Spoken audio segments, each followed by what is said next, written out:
So please switch off your mobile phones. So good evening, everyone. Thank you very much for joining us this event. This event is our last one before Ramadan.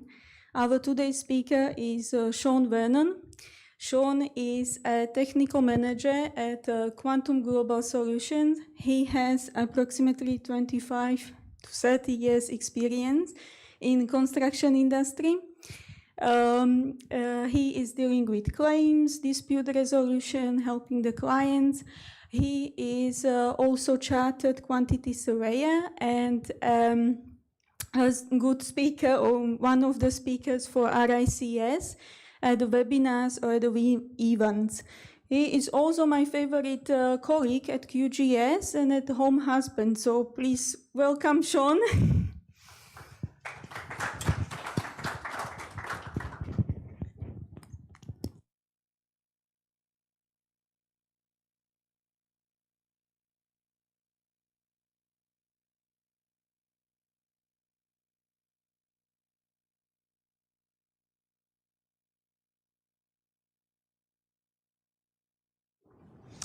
Well, what an introduction.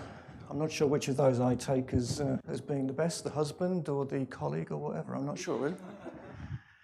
Okay, so for those of you who don't know me, I'm Sean Vernon, as I was introduced, and I'm going to talk to you today about effective construction management and an early warning. So what are the topics we're going to cover this evening? Well, obviously, construction management.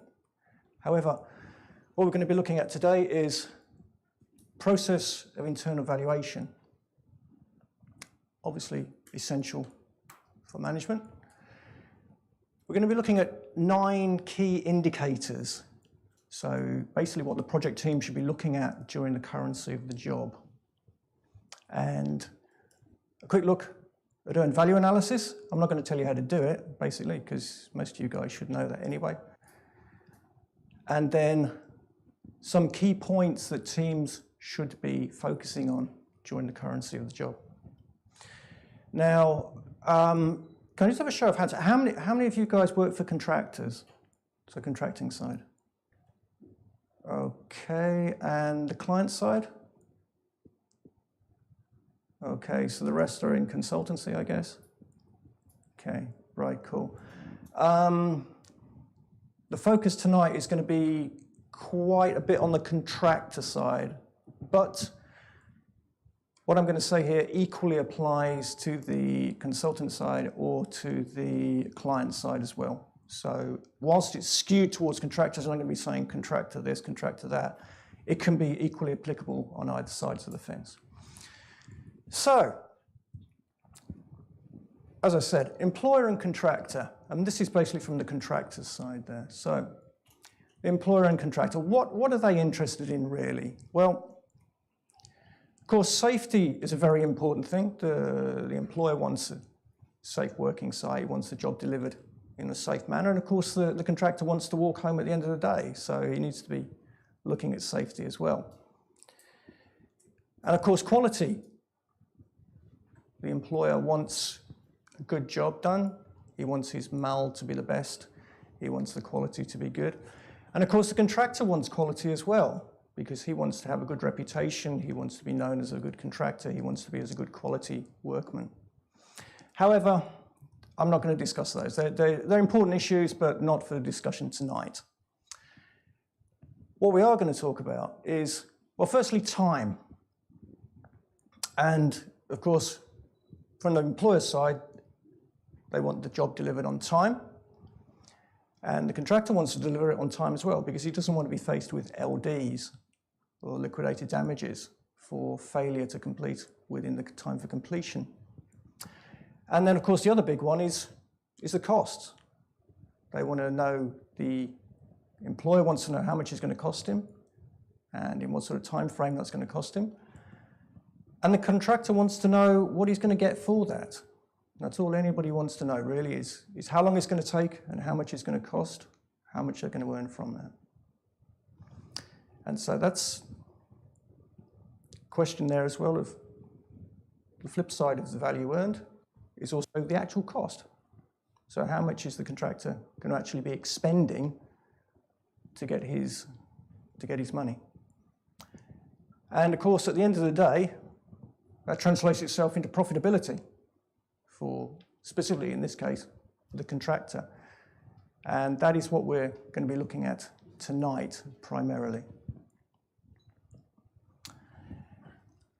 And then that leads us nicely on into this process, as I said before, of internal valuations. Right. So what's it all about? I'm going to run through now the key steps here for this internal valuations. So basically, what you need to do here is,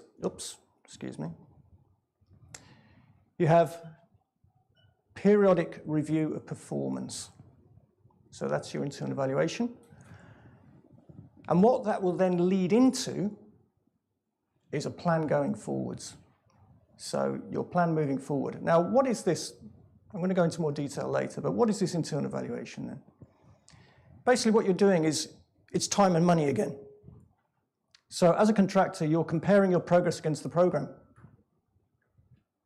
And at the same time, you're comparing your progress against your budget, so your outgoings, and comparing that again against what's coming in, which is your earned value, which in its entirety will give you whether you're profitable or not. And based on those internal evaluations, that can lead to the steps going forwards. So whether you need to employ more resource to meet if you're going over time, any mitigation strategies, as it says there. Do you need to employ specialist subcontractors to come in and help you out? Areas of weakness, strategies for protection. So where are you actually delayed? Where are you losing money? These sort of things. And then that would also, at the bottom there,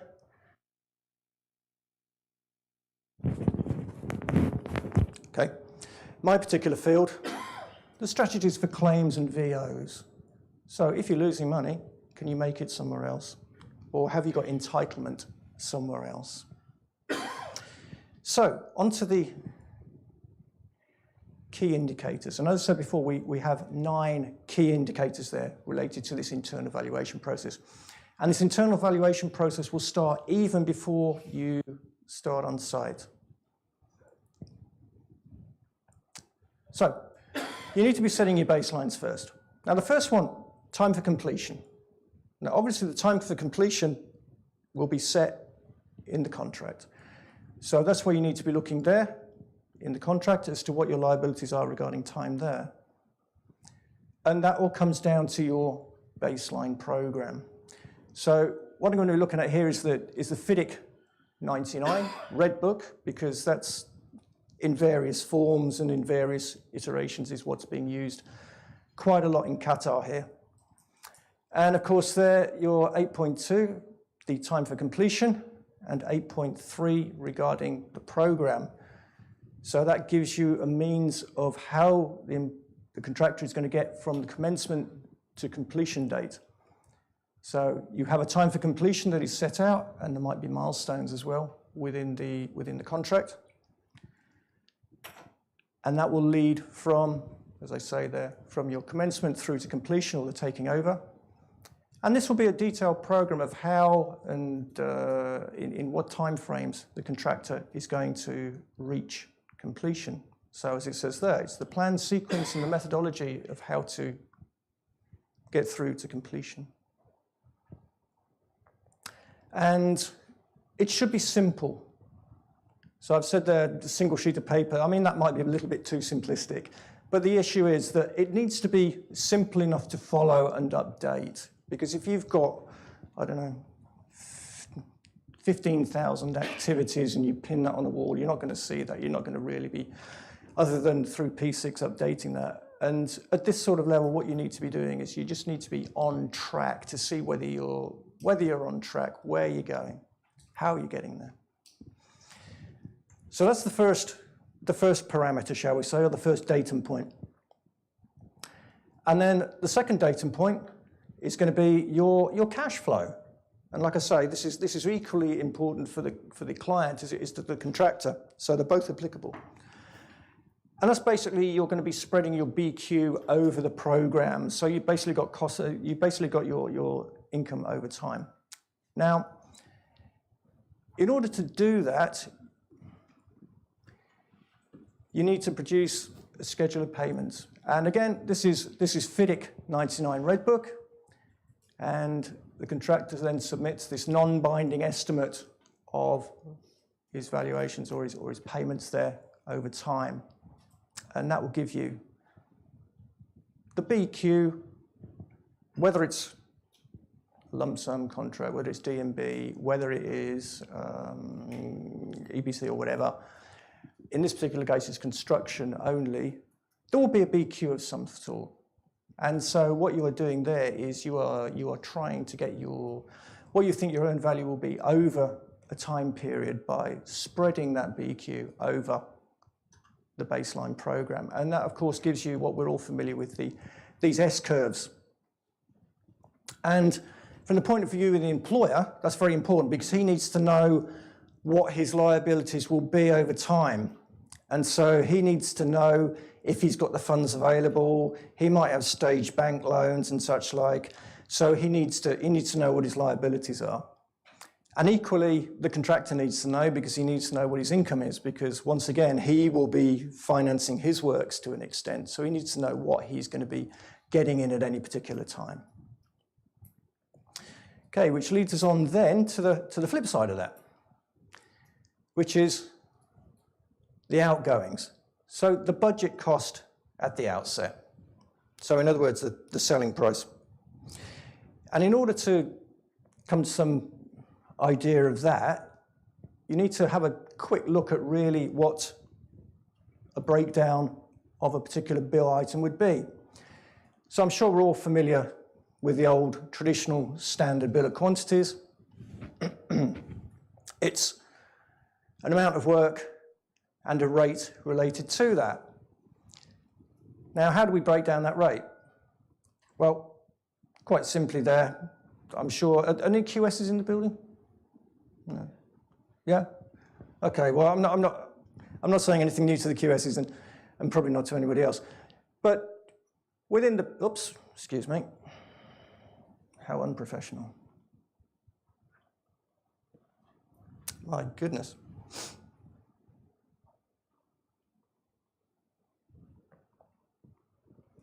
I've just given you a sneak preview. I'm sorry about that. I hope your memories are as good as mine because then you won't remember what that was. Okay.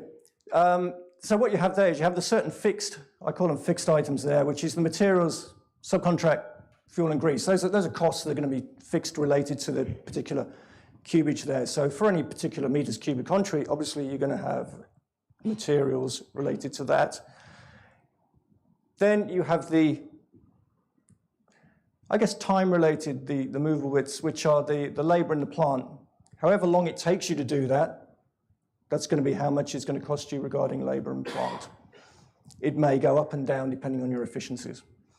And then you've got these immutable things here, the overhead and profit, which are kind of like the black art of the bill quantity rates. And you've also got these things here, which I'm sure as any estimator would know are the hardest things, because you build up a rate, you build it down to the nearest dirham, you've got it perfectly worked out, and then these things come in. Director's adjustments, sort of, oh yeah, we can knock off 5.5% off that, and you've got to then adjust the rates accordingly to that. The allowances within there as well. And of course, the spread. If you've got a quantity that you think on a remeasurable contract that it might go up, then you might be tempted there to slightly load the rate to take advantage when that does go up. And possibly, I'm not sure whether people still do that or not, but possibly front loading the bill as well. So you can get a bit of early cash flow advantage. Now, because of those things, we have to be aware that the BQ amount is not the allowance for construction, because it has all these little tweaks and percentages within that. So that's not your allowance. If you think you're going to be monitoring against that to measure your costs, that's not what you have. You have to take into account that there are all these immutable things like the overheads and profit in there. And so you really need to know what the net costs are. And so you also need to set a cost plan, which is your target, and the S-curve, which is your value. And you will come up with something like this, which I'm sure we're familiar with. Excuse me. So what we have there, of course, is your baseline program. So it's your time element there.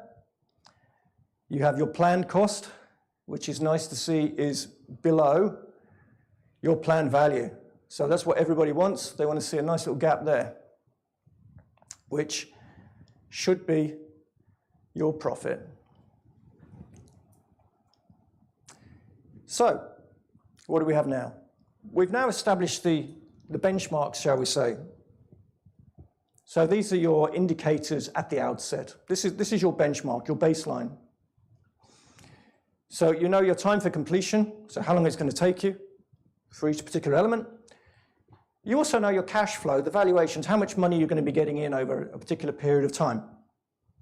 And at this particular moment in time, you have your budget cost. So what you think that is going to cost you as of that moment in time. So you have all those benchmark set at that particular time. So now we've got the benchmark, we'll move on to the monitoring. So this will usually be on a monthly basis. And what do we have? Right. Well, firstly, we've got indicator 4. So that's the budget cost at a particular time slice. So the time slice we're taking here is going to be, as I said, monthly. But there's nothing to stop you from doing it even more frequently than that if you've got the time.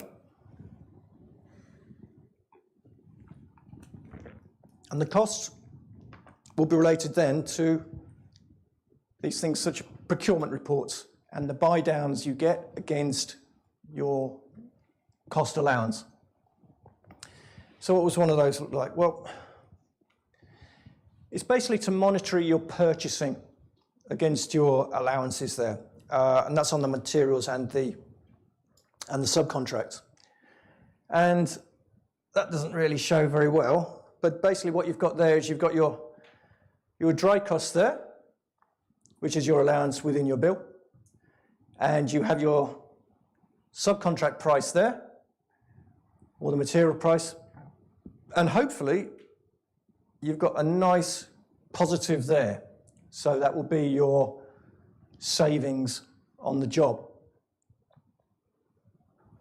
So that's what that should look like. And how would you do that? Well, as I said there, you're comparing the tender allowance there of your costs against the actual purchase price. So over time, that's going to be changing. You'll get buying advantages with subcontractors. You might have be able to wangle some discounts from material suppliers and the like.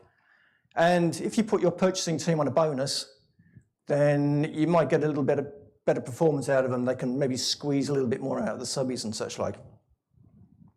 So that is your cost monitoring there, based on the purchasing.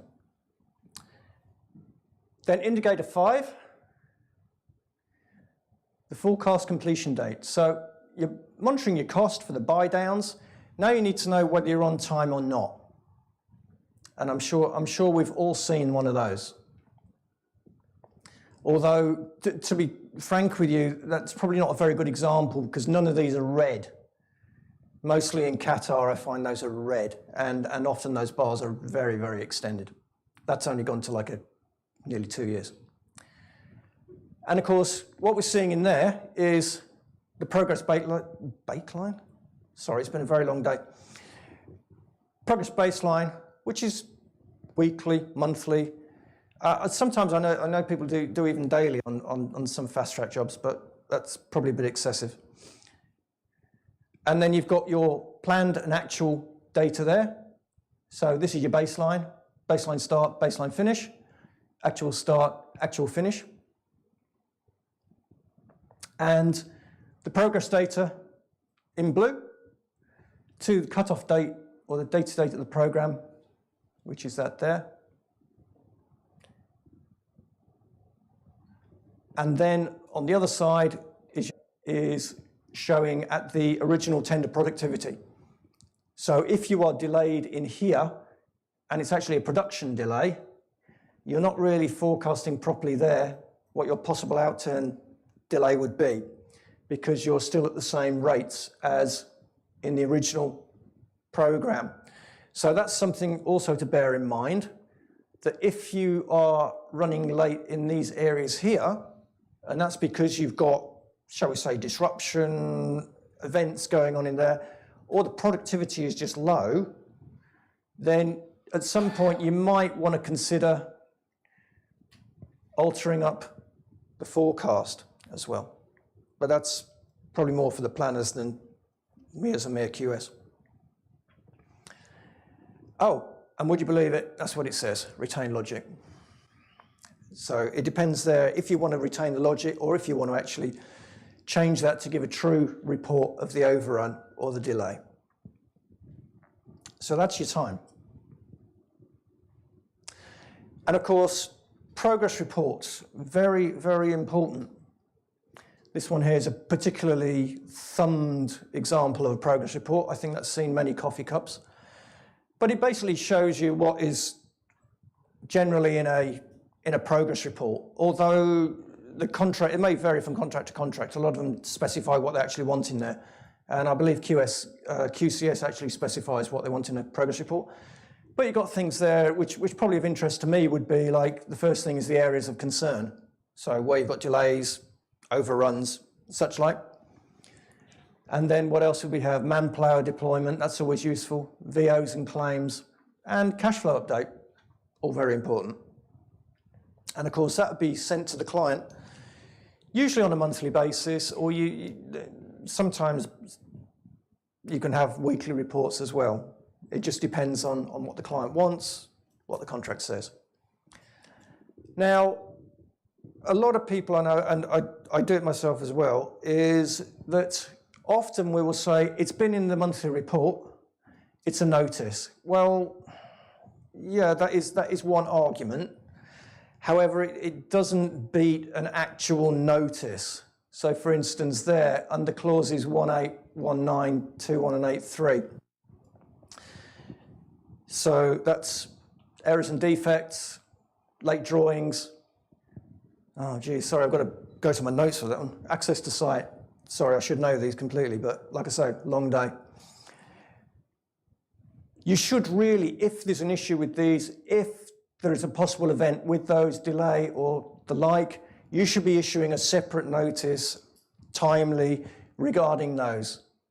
You shouldn't be relying on the progress reports. Although in the absence of that, you can try and run the argument related to they were in the progress reports. However, what it does do is it does address the updates, which should be every 28 days. So it will give, if you've got a particular section in there, I've seen it done with a schedule of claims and such like, then that is your update on a 28-day cycle that is saying this claim is still ongoing, etc., etc. So that can be done. And of course there the clauses are referring to FIDIC 99 Red Book. Right. So if my mathematics are correct, indicator 6. So this is the cost to date. So far you know the budget cost at the time slice, so what you think it's going to cost you at any particular time.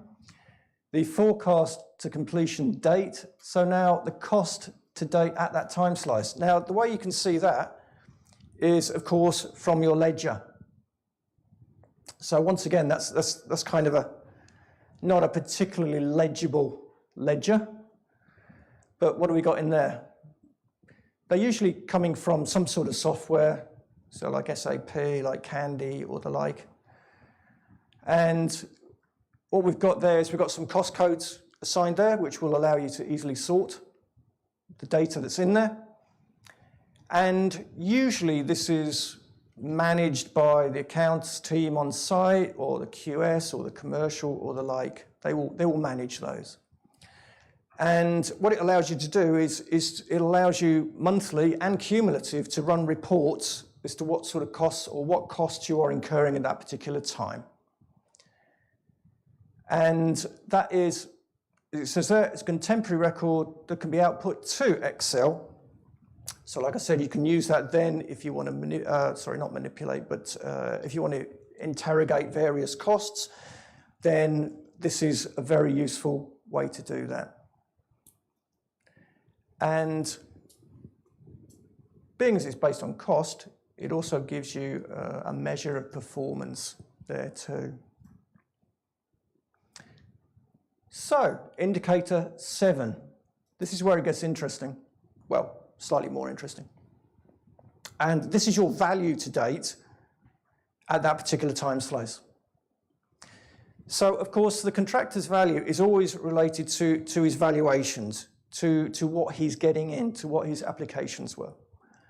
And so that's a very typical valuation form or application form. So basically you've got your applied for in the date, you've got your cumulative, and you've got the difference between, sorry, that's wrong. It's the cumulative and previous, which gives you your actual in the time period. And as it says there, it's your applications and certificates. Now, this is where it does get a bit more scientific with that, because there is a difference there between the applications and the certificates usually. They're made on a monthly basis, usually. So like FIDIC is on a 28-day cycle. And it's an assessment of the work that has been done. So it's what you have on site. Now, this is where I say it gets interesting, because the valuation is about money in, shall we say, for the contractor, money out for the client, but it doesn't necessarily really give you the whole story. Because, of course, with valuations, it's always subject to, well, has the work been fully completed? Will you pay on a partial completion of the work? Will you pay materials on site? All these sort of things. So what you have to do then, and I'll come on to that a little bit later as well.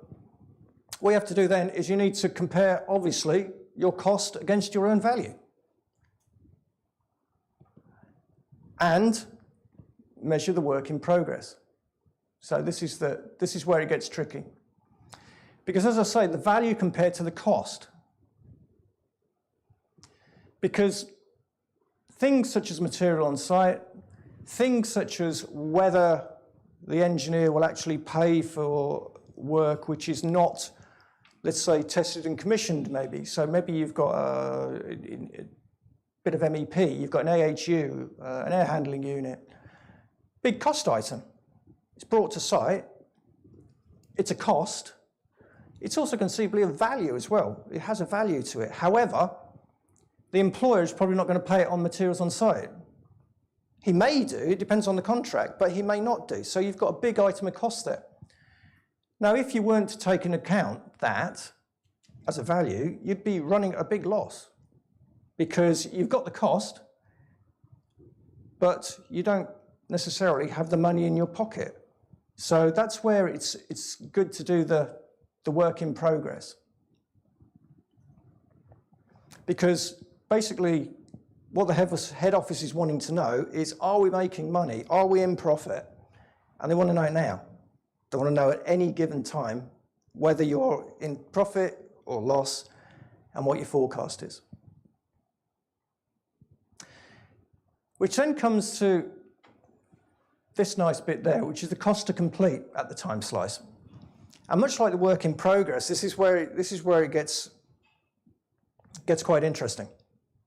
Because this is where you get the chance to do your crystal ball gazing, to use your judgment, your experience. So for instance here, what do we have here? Well, this is a typical cost to complete. And this is common, whether it be for contractors, whether it be for the employer. I know when I was working for the employer, I was always doing the cost to completes as well, which they want to know how much it's going to cost them at the end of the day. And so what we have there is we have a total cost to date. And again, I do apologise for the clarity of this. An estimate of the cost to complete. An estimate there of total cost. So cost to date, cost to complete, that would be your total cost. So in other words, what you have now, what you think you're going to get, and what you think it's going to outturn at. And I can't stress too much that these costs to complete are very, very important, because you need to know what you think it's going to be at the end of the day. You can't just go blindly into the future. And it's not just about that Excel sheet up there. It's more about this thought process. You want to know how you're going to do something. You want to know how much it's going to cost you. You want to know how long it's going to take you as well, because time is money, money is time. And unfortunately, a lot of the time in this world, you don't see that as a priority. I know quite a few jobs I've worked on, you say to people, well, are you going to make profit at the end of the day? And it's like, I don't know. I don't know. But you should have at least an inkling. I know Qatar is a bit like, you can never really predict anything with any great certainty, but you should have a good idea there as to how much it's going to be. Which leads us on then to the value to complete. Or your forecast out, excuse me again, I'm sorry, my English is not good tonight. Forecast to outturn, or the value to complete at any particular time slice. So what is that? Well, it's a very similar thing. Again, it's very similar because you can't read it, unfortunately, but not to worry. Trust me, the figures do actually add up. So you have a forecast final value, so what you think it's going to end up at. You have an adjustment account, so you've got there like subsidiary accounts, VOs and such like. It's you know how it is, if you've got one job that's almost dead and you're financing it from another job and you think that you can play around with the figures a bit, so you need to take account of that. And forecast profit, subject of course to the agreements of the VOs, because they might be a bit dodgy. Oh yeah, that is the VOs, by the way. And then what you need to do then is the last part of the equation. You need to be looking at your cost to complete against what you think is going to be your forecast final account. So you need to think where the final account might settle at. So you already know, or you already think what your costs are going to settle at. You want to think about what your final account is going to settle out. And that's conceivably more tricky. No, that's not the right word, is it? Trickier, considerably trickier. So like I said, you need to be adjusting that for any subsidiary accounts there. So something that's coming in from outside. The other job that is just down the road and you're doing a little bit on that. And then this is the interesting bit. You want to take a very, very hard view of claims and VOs.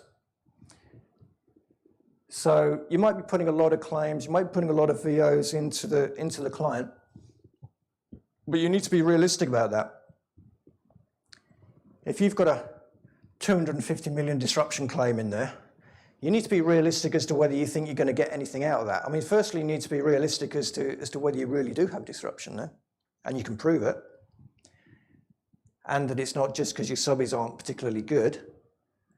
And then you also take a realistic view of what you think you're going to get from the employer from that. So these are very important. And it's the same with the VOs as well. Are they really VOs, or are they kind of a little bit of a try-on? Are they really good VOs? Can you prove them? Can you prove the costs? These sort of things. So as it says there, just what I said, you want to take a view on the VO schedule. You want to see what sort of outturn you think you're going to get from that. And again, with the claims, whether they're contentious or otherwise, you want to have a view on that. You want to see what you think the possible recovery is going to be off of those. And we mentioned notices before. Don't leave claims until too late, because then it's going to be an upward struggle, really. You need to be making a note, taking your, excuse me. And this is going live as well. How embarrassing. You need to be putting your notices in timely, because otherwise the client has got one superb kickback to you, which is you're time barred. And then it's an upward struggle. The other side as well is if you're late and you think you're late because you're just not very good or because your subbies are just not very good, then you want to be taking a view on possible damages. And again, you need to take the rose-tinted glasses off, 20/20 vision. You want to have a view as to whether you think you're going to be liable for those damages and how much they're going to be. Because, as I said before, head office want to know whether you're making a profit or no. Are you making or losing money? They want to know warts and all. I know it's very, shall we say, intimidating to give bad news, but sometimes bad news is given better early than it is late. It'd be better to say, well, I think we're going to head for a bit of a problem here, and then do something about it, rather than to keep it back and at the end of the day all of a sudden say, oh my goodness, we're 50 million down this morning. So a quick look now at earned value chart, because that will bring it all together. So what do we have here again? Well, we've got the planned value. That's what you thought was going to come in. And of course we've got it against time. And of course, that's what usually happens in Qatar. You've got a few bars there, as you notice that the blue bars considerably longer than the green ones. So you're in overrun. And it's predicted to overrun for quite a while longer. So obviously, in this particular case, you're looking at your earned value, what you think it's going to be. Now, it looks quite nice there because it looks like you've got a little bit of extra over the planned value. But of course, remember, that's over a longer period of time. And that might just be because you've got some additional works in there as well. Unfortunately, this is what it quite often looks like in Qatar as well, your actual cost. And this is the bit that you want to be looking at. It doesn't look particularly good there. I'm just hoping that you might have a really good claim in there somewhere. Bit of prolongation maybe. So what do we have then? Well, as I said before, we've got an overrun, project overrun to the forecast completion.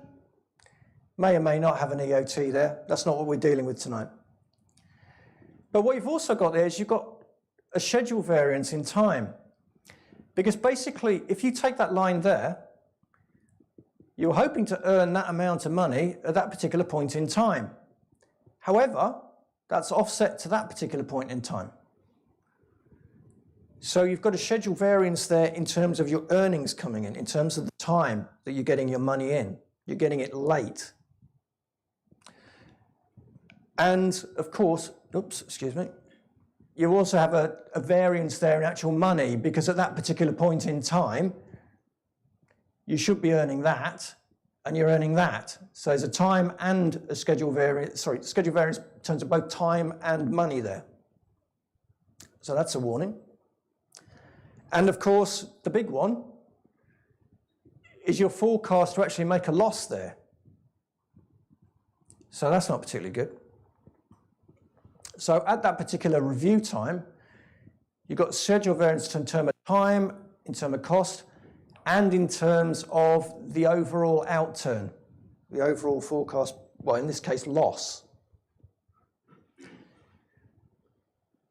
And that's why you need to be doing these things. You need to know the actual performance at that particular point in time. And this is where we come into that early warning that we said on the first slide. So, what about that? Well, there was something there that nobody said anything. They didn't raise the hand or shout. At review 1, early doors, you can see already the costs are increasing. You can see already that your earned value is lower than the predicted value. So that should be the first warning. By the time you get to review 2, situation hasn't particularly got any better. That should be your second warning. So by the time you get to there, that's your red alert. Hopefully it's not too late to do something about it. But that's why doing these sort of exercises is so important. So I've been talking to you now for about an hour. I do apologise. So in summary, what do we have? Well, first off, we need to establish then those 9 key indicators. So that will give you the internal valuation process. So at the outset, what you need to know the time, the value, and the cost. And that will give you an indication of what your possible profit, or, well, hopefully profit, will be at the outset. So that's your baseline program, it's your baseline costs as per the breakdown, and your cash flow. Then at your regular intervals, as I said previously, you need to be looking at the progress in the program, and you need to be doing that realistically, excuse me. You don't need to be hiding things, you don't need to be constraining dates and such like. You need to be honest about this, unless you really do feel that if you've got some delays, you can bring them back by some mitigation measure. You need to look at cost to complete, and you need to have a good idea of what that's going to be, and predictions. Keep the ledger up to date. Make sure that if a cost comes in, it goes into the ledger, because you don't want to suddenly have something spring up a month later where somebody's found something on their laptop or something, another 20,000 riyals somewhere. And tie in this reporting into the progress reporting, because then you're doing it once and you're also notifying the client. Of course, don't tell him about the costs and the profit. You don't want to tell him that, obviously. But you want to be telling him whether you're on schedule, behind schedule, and why. And of course, you want to tell him how much you want to be paid for that as well. And as we did there, the earned value curves, that needs to be done. You need to be keeping a check on that. You need to be thinking how long it's going to take, how much it's going to cost you, how much you think you're going to get back. And dealing with the work in progress, which I said, that's the intelligent bit. And to be commercially aware of that. And I say that in terms of both the cost to complete and the possibility of VOs, the possibility of claims and such like that could add to the revenue. And it should be the PM and the commercial manager that's leading that. However, some caveats, some warnings here.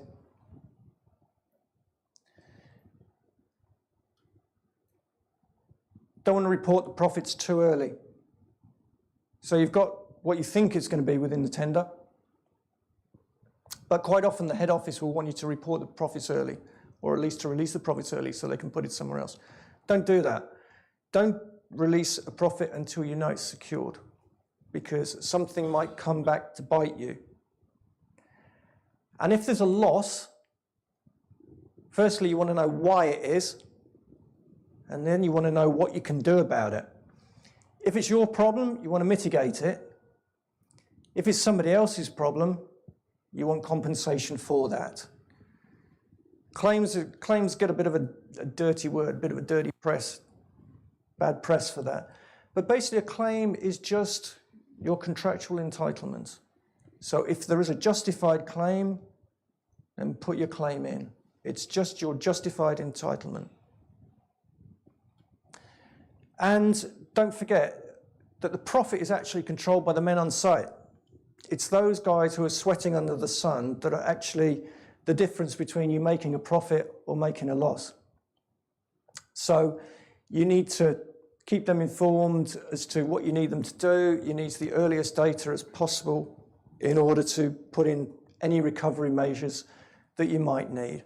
And don't wait until the company accounts are published and all of a sudden it's like a profit warning. You should be knowing this as you go on. So that's me. That's an early warning. This is a late finish. So if there's any questions, please. Alexi. What a surprise! I was going to say, be calm. Oh my goodness. That's positive feedback. So, thanks for this. Better switch off. Give it to me, we will switch it off. Yeah. And ask louder. So I can hear you. All right, so thanks for this great presentation, very interesting. Thank you. From your experience, what are the advices that you can give planners who are managing the teams on the behalf of the contractor? Are there, from your experience, can you tell us something that, like the essence that we should look after, or some tips, for example? Well, as you know, I'm not a planner.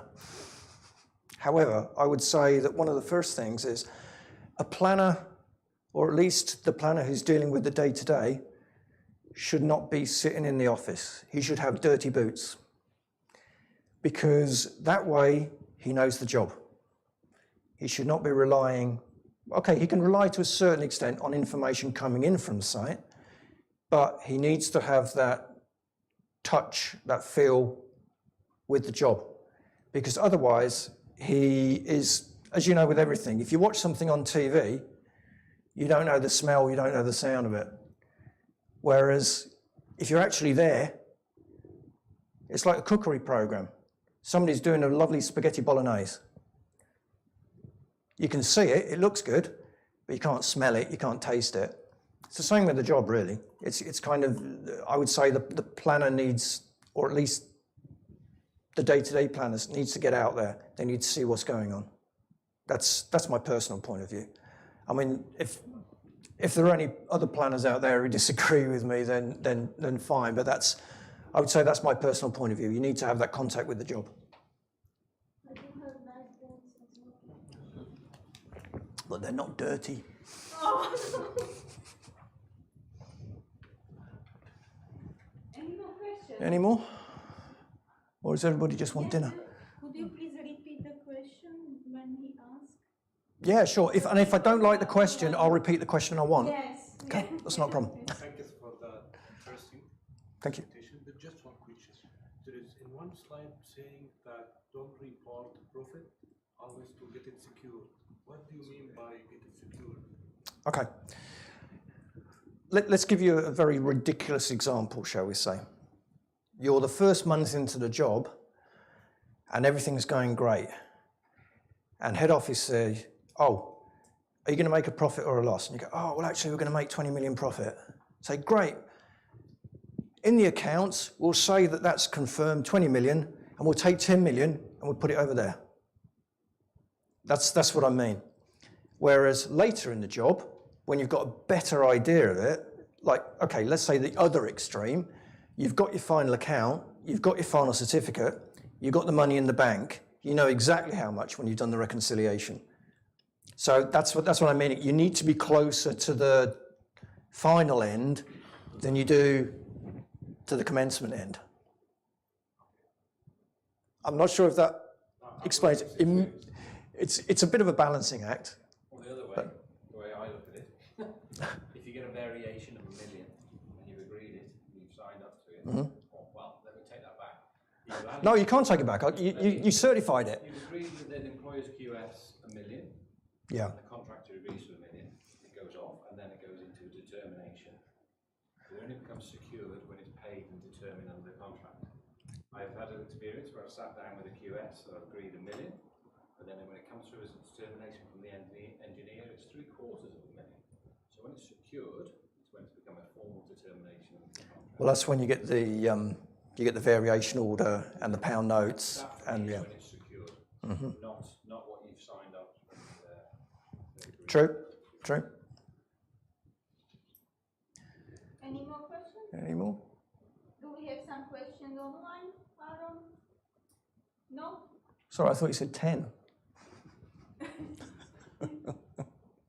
there any pitfalls can you share with us? Any pitfalls you've seen in the cost to complete? In the cost to complete, well, I know there was probably one in 2017, around about June. But you know, that wasn't anything anybody could really foresee, I guess. I think for contractors, QSs and commercial teams, when you're doing that forecast to complete, you take the easy option and you do a forecast based on your bill of quantities and the schedule of rates that you've got in your bill of quantities. It is a very dangerous route to take that route to completion. I think you touched on that. Well, the bill is a convenient way of slicing the cake. It doesn't necessarily mean that that's actually the cake you're going to get.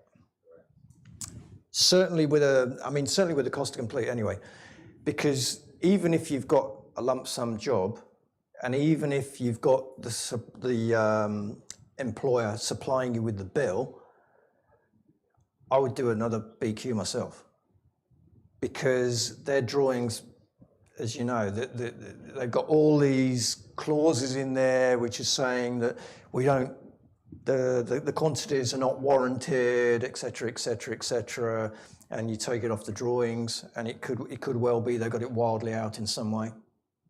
You need to cover that somehow. So you need to cover the potential problems there. So yeah, the BQ is not. It's and certainly from the prices within there as well. As I said there, the BQ rates are not your budget. They're not your budget. Any more questions? Any more? No. No? Thank you very much. Welcome. Thank you.